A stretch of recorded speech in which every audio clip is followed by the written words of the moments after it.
Setiap gerak-gerik itu punya makna dan setiap gerak-gerik itu memberi arti.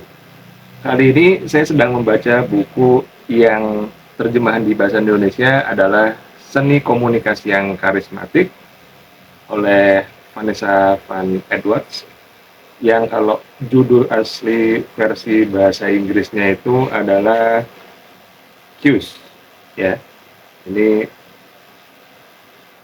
versi asli tahun 2022, namun ini versi terjemahan ke bahasa Indonesia di tahun 2023. Oke, apa sih isi buku ini? Nah, yang pertama, karena tadi di sini ada judul Seni Komunikasi yang Karismatik, penulis mendefinisikan terlebih dahulu apa yang dimaksud dengan karisma itu sendiri. Nah, karisma kalau di buku ini dilambangkan dengan matriks, ya, yang menggunakan dua variabel, yaitu kehangatan dan kompetensi. Jadi kehangatan itu misalnya yang sumbu Y, kemudian kompetensi itu sumbu X. Nah, kalau bicara mengenai matriks dan ada dua variabel, biasanya akan menghasilkan yang namanya 4 kuadran. Nah, kuadran yang pertama yaitu apabila tingkat kehangatannya rendah dan tingkat kompetensinya rendah, itu berarti kita berada di dalam zona bahaya. Ya tentu saja ya, udah nggak kompeten, orangnya nggak hangat. Nah, yang berikutnya ada kuadran yang memang ciri-cirinya ini kompetensinya tinggi tapi kehangatannya rendah, yang di sini dinamakan sebagai kuadran kompeten. Orang ini punya keahlian, orang ini boleh dikatakan pakar, tapi dalam hal membangun interaksi dengan orang lain itu agak kurang hangat, ya. Atau yang berikutnya, ada yang tingkat kehangatannya tinggi tapi kompetensinya rendah, yang di sini dinamakan sebagai kuadran hangat. Kalau kita mendekati orang dengan ciri-ciri seperti ini, bawahnya nyaman, kemudian kalau mau cerita atau mau ya interaksi atau sekedar ngobrol-ngobrol itu asik lah bawahnya, karena tipikal atau pribadi pembawanya begitu hangat, ya. Dan probabilitasnya adalah orang-orang yang berada di dalam zona hangat ini eh, memiliki peluang yang besar untuk nyaman diajak berinteraksi. Nah, sedangkan orang yang memiliki tingkat kehangatan yang tinggi, kemudian kompetensinya juga tinggi, itulah yang dinamakan sebagai zona atau kuadran karisma. Nah, apa sih ciri-ciri dari orang yang kompeten dan hangat menurut Vanessa Van Edwards di bukunya ini? Yang pertama, kalau orang kompeten itu cirinya mengesankan, kuat, cerdas, cakap, ahli, dan efektif. Itu yang dinyatakan sebagai orang yang kompeten. Sedangkan kalau orang yang hangat itu, pertama, dia dapat dipercaya, bisa bekerja sama, baik hati, penuh kasih. Di sini ada tambahan itu team player, ya, jadi besar peluangnya untuk lebih bisa diajak bekerja dengan cara tim. Dan yang berikutnya adalah orang hangat itu ciri-cirinya terbuka. Nah, di sini ada beberapa penjelasan, ya. Oke. Keinginan kita untuk disukai bisa menghalangi kebutuhan untuk dihormati. Kita bisa dianggap sebagai dapat dipercaya tapi tidak selalu kuat, baik hati tapi tidak selalu kompeten, ramah tapi tidak mengesankan. Nah, lalu Anda kemungkinan termasuk lebih hangat jika orang-orang bilang, saya selalu nyaman di dekat Anda. Yang kedua, Anda baik sekali. Kemudian, saya merasa seolah telah lama mengenal Anda, karena memang pembawaan yang hangat. Dan berikutnya, Anda kelihatannya bisa dipercaya. Ya, itu bicara mengenai yang kehangatan. Berikutnya, kalau bicara yang lebih kompeten, di sini ada penjelasan, jika Anda begitu kompeten, Anda ingin dianggap cakap dan mengesankan. Orang-orang menganggap diri dan gagasan Anda serius, tapi Anda sulit menjalin kedekatan. Anda bisa dianggap sebagai, pertama, cerdas tapi tidak selalu ramah. Kedua, dapat diandalkan tapi tidak selalu dapat diajak bekerja sama, ya. Dan yang ketiga, penting tapi tidak selalu baik hati. Nah, kalau misalkan ditanya mana yang lebih baik antara menjadi pribadi yang hangat atau pribadi yang kompeten, tentunya dua-duanya sama-sama penting. Tapi kalau kita mengukur atau melihat di mana posisi saat ini kita berada, kita masuknya ke kuadran mana, maka kita berikutnya perlu meningkatkan mana yang memang itu masih kurang. Kalau misalkan kita pembawanya tuh hangat, ramah, ya, bisa diajak bersama, tapi dari segi kompetensi, kecakapan, kapasitas yang kita miliki saat ini itu masih kurang, maka jangan diam saja, kita perlu meningkatkan atau mengupgrade yang namanya kapasitas diri kita.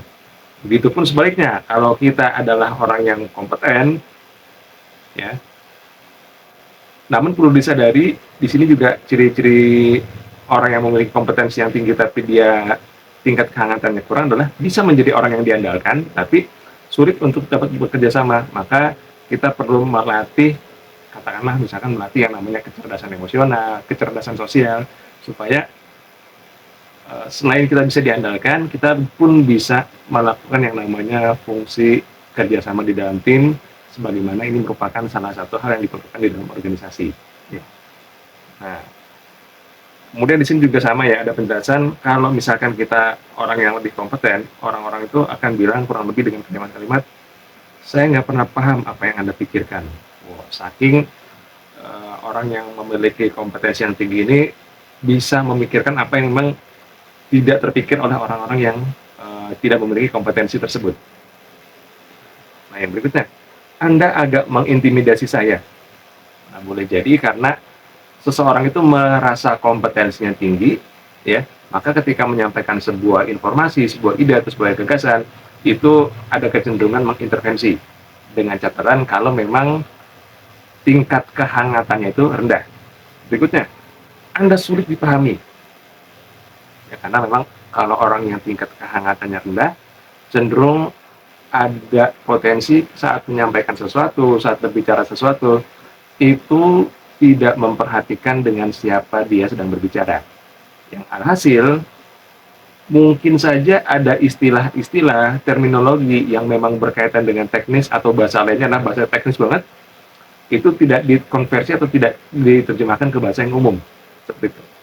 Yang berikutnya, ada juga yang akan mengatakan Anda pasti pemimpin di tempat ini karena ada kecenderungan dominan, ya.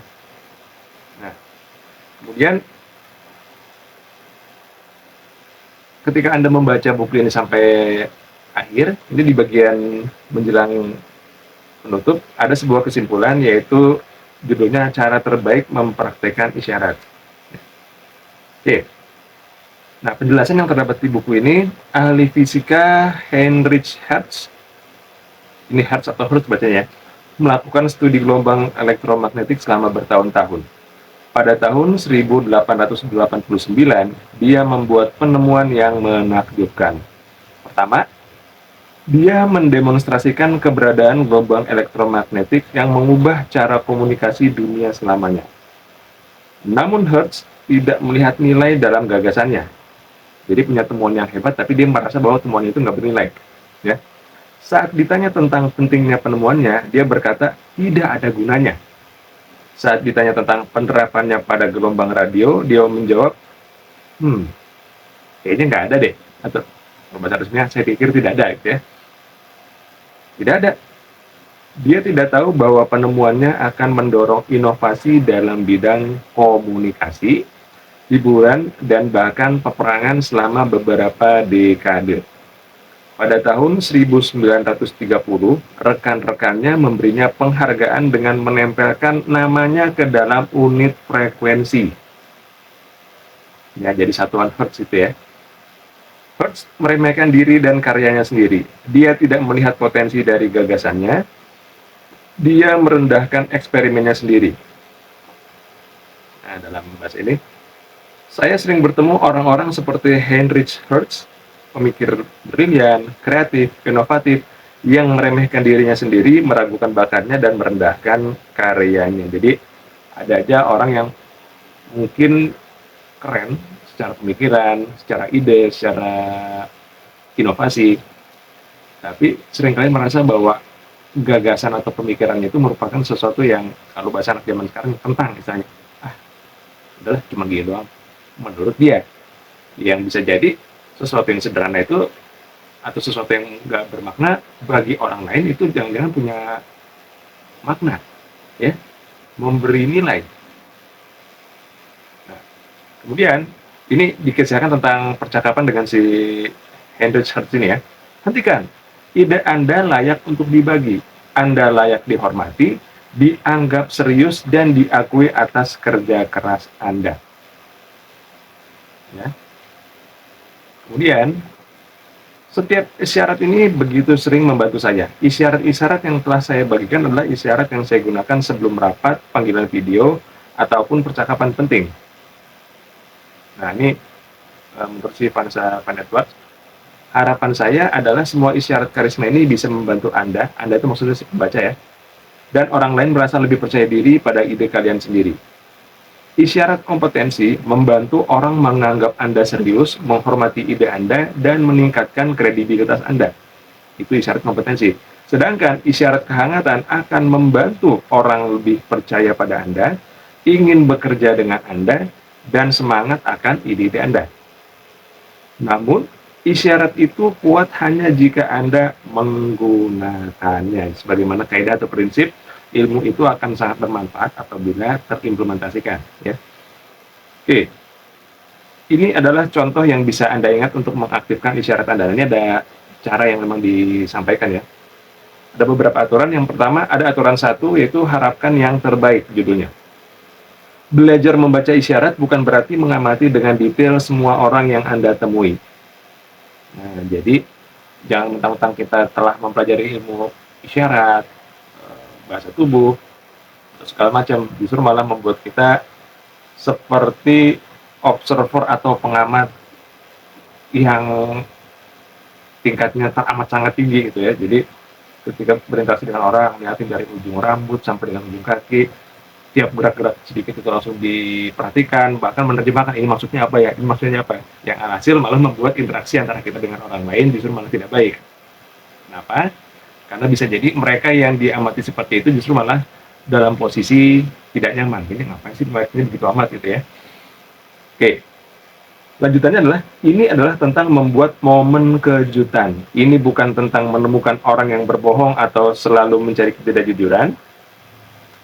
Dan pada kenyataannya pendekatan ini membuat Anda kurang efektif. Ya betul, karena kita sedang tidak berperan sebagai investigator ya. Ya mungkin orang yang memang melakukan investigasi membutuhkan keterampilan ini. Jadi memperhatikan baik-baik mengenai pilihan katanya, gerak-geriknya, ekspresinya seperti apa, itu perlu diperhatikan. Tapi saat kita berinteraksi yang memang tidak ada kepentingan investigasi, maka untuk memperhatikannya nggak perlu sampai sebegitu mendetail atau mendalam, yang justru malah merusak proses kita dalam berinteraksi. Oke, para peneliti menemukan bahwa semakin Anda mempercayai orang lain, semakin akurat Anda dalam menebak emosi tersembunyi. Oh, jadi kalau kita menaruh kepercayaan pada orang lain yang memang betul-betul dipercaya ya, itu ada probabilitas, ini berdasarkan penelitian, justru malah kita mudah menebak isi emosi dari si orang tersebut ya. Para ahli pembaca isyarat selalu mengharapkan yang terbaik dan tahu bagaimana menemukan yang terburuk saat muncul. Kemudian ada pengingat lagi di sini, dan ingatlah, jangan gunakan isyarat di luar konteks. Ini sangat berlaku bagi isyarat negatif.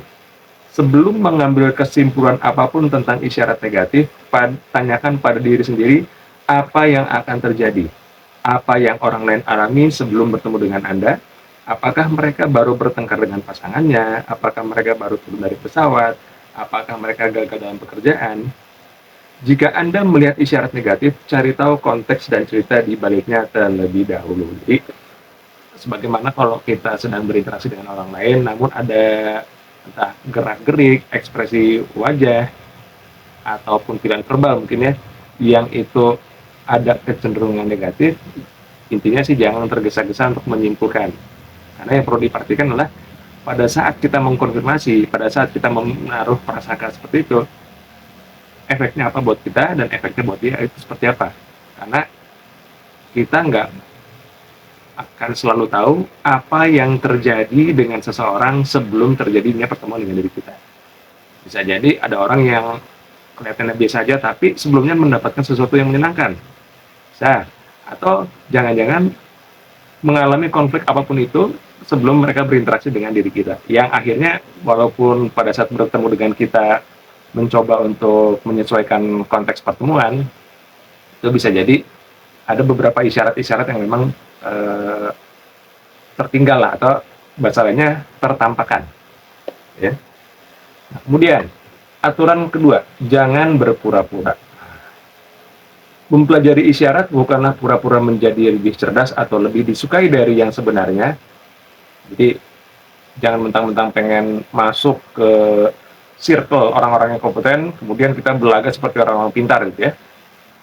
Bukan tentang menggunakan isyarat untuk menutupi, bahkan isyarat yang paling kuat sekalipun tidak bisa memalsukan keahlian, setidaknya dalam jangka panjang. Jadi tidak ada istilahnya orang itu bisa berpura-pura pintar karena pada saat berinteraksi itu lama-lama akan ketahuan mana yang betul-betul berisi, mana yang memang seolah-olah terisi padahal kosong.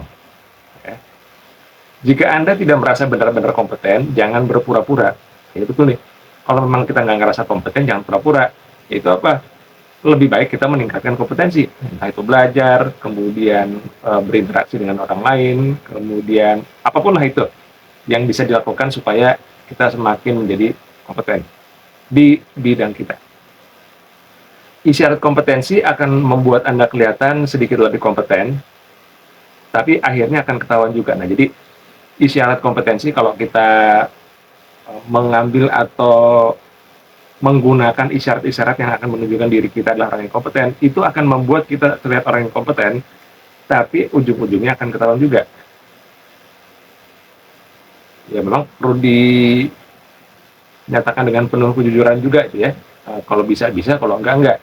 Nah, bagaimana halnya dengan yang namanya mengambil peluang? Ya kalau memang itu adalah sesuatu yang belum pernah kita jalankan, tapi ada hal yang memang mungkin selaras, ya sampaikanlah hal itu. Ya. Jadi kalau misalkan ada orang yang memang membutuhkan bantuan kita untuk mengerjakan katakanlah proyek A. Proyek yang sama persis, kita belum pernah.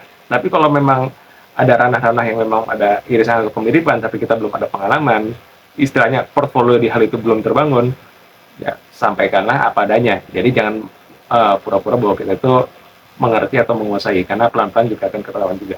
Ya. Nah, kemudian, nah kan, betul, seperti apa yang dituliskan di sini. Jika Anda butuh meningkatkan keahlian atau kemampuan, lakukan. Maka yang penting adalah meningkatkan keahlian, kemampuan, kapasitas, maupun kecakapan. Ya. Kemudian gini, bisakah Anda memasukkan kehangatan? Ya, mungkin. Namun ini melelahkan. Nah, jadi kalau yang isyarat kompetensi itu sesuatu yang akan terlihat, karena akan bisa terlihat bedanya antara orang yang pura-pura pintar dengan pintar beneran. Nah, tapi di sini untuk sosok pribadi yang hangat, apakah itu bisa dipalsukan? Jawabannya adalah mungkin. Namun ini melelahkan. Jika Anda tidak benar-benar merasa hangat terhadap seseorang, jangan berpura-pura. Pura-pura ramah, pura-pura baik. Nah, bahaya juga ini ya. Perbaiki cara Anda menjalin hubungan. Temukan sesuatu yang benar-benar Anda sukai tentang mereka. Cari kesukaan yang sama, soroti tujuan bersama yang bisa kalian setujui meski hanya sedikit. Ini cara untuk menutupi rasa tidak suka dan ketidaksukaan. Cobalah mencari alasan nyata untuk menyukai seseorang sehingga lebih mudah mengirimkan isyarat yang tepat. Jadi, baik itu isyarat kompetensi maupun isyarat kehangatan, kalaupun kita coba paksakan atau bahasa kasarnya adalah berpura-pura ya, pura-pura kompeten atau pura-pura menjadi sosok yang hangat. Pertama, kalau pura-pura kompeten itu aslinya akan ketahuan, kalau pura-pura hangat itu ujung-ujungnya melelahkan. Apakah akan ketahuan? Ya lama-lama iya, gitu ya.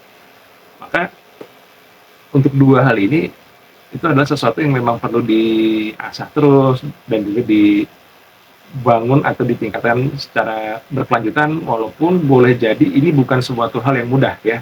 Ini di sini tidak menjanjikan bahwa hanya dengan, ya udah kalau misalkan kita berada di kuadran yang hangat, tingkatkan kompetensi. Ya memang teorinya gampang, tapi untuk meningkatkan kompetensi atau kapasitas, kembali lagi untuk melihat bagaimana cara belajar seseorang, kalau misalkan diterjemahkan ke dalam bentuk nilai, nilainya saat ini berapa, dan untuk meningkatkan atau menggeser dari nilai saat ini menjadi nilai yang lebih baik itu bagaimana, itu juga perlu perjuangan. Termasuk mengubah sosok yang memang tadinya dingin, kaku, ya, terus diubah untuk menjadi pribadi yang hangat. Bisa juga caranya dengan apa? Dengan banyak-banyak menjalin interaksi di komunitas, dengan banyak-banyak menjalin atau berinteraksi dengan orang lain. Itu teorinya. Tapi prakteknya, orang yang memang punya bawaan dasar itu pendiam, kaku, itu nggak serta-merta atau nggak sekonyong-konyong bisa mudah hanya dengan hal itu. Perlu dievaluasi juga caranya, ya. Dan bahkan mungkin perlu berinteraksi dengan mereka yang memiliki keahlian khusus untuk bisa uh, memformulasikan sebuah langkah yang tepat untuk orang yang berbeda agar isyarat kehangatannya itu juga bisa meningkat. Nah, tapi bukan berarti kedua hal tersebut ya, meningkatkan kompetensi dan meningkatkan kehangatan itu adalah sesuatu yang mustahil atau tidak masuk akal, karena harapannya adalah kalau kita ingin menjadi orang yang memiliki karisma atau karismatik ya, menurut rumusan Vanessa Van Edward ini, maka yang dilakukan adalah tingkatkan terus kompetensi dan tingkatkan yang namanya kehangatan ketika berinteraksi dengan orang lain. Nah, namanya juga berproses, namanya juga bertumbuh, nggak sekonyong-konyong bisa dilakukan dengan sekali atau satu langkah selesai. Namun, tujuan kita untuk menjadi pribadi yang lebih baik akan bisa terrealisasi kalau memang kita mulai menapakkan langkah yang pertama. Terima kasih, selamat bertumbuh dan sukses selalu untuk Anda semuanya.